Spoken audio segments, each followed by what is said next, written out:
this is Juliana Baird with HomeSmart Connect. I'm here in Elgin, and we're in this house. The price was just lowered to $220. Here is the kitchen. We're hosting an open house. Come and win some prizes. We have our lender here, and kitchen has granite countertops.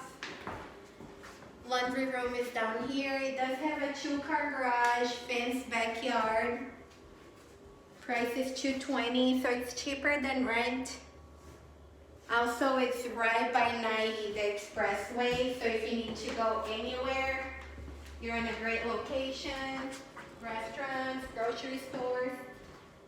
One nice thing too, we have the bedroom down here, full bath, so if you have difficult climbing up the stairs, you can come in this room. There is a carport if you have any boat or any cool toys they want to put it under there. It'll be safe from the snow.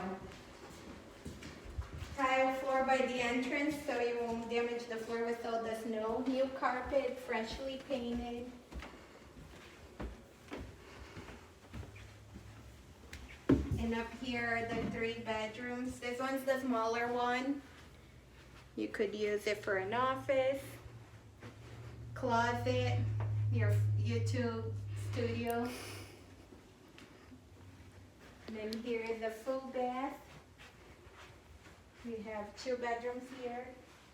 This one is the suite with the full bathroom, stand-up shower, and closet.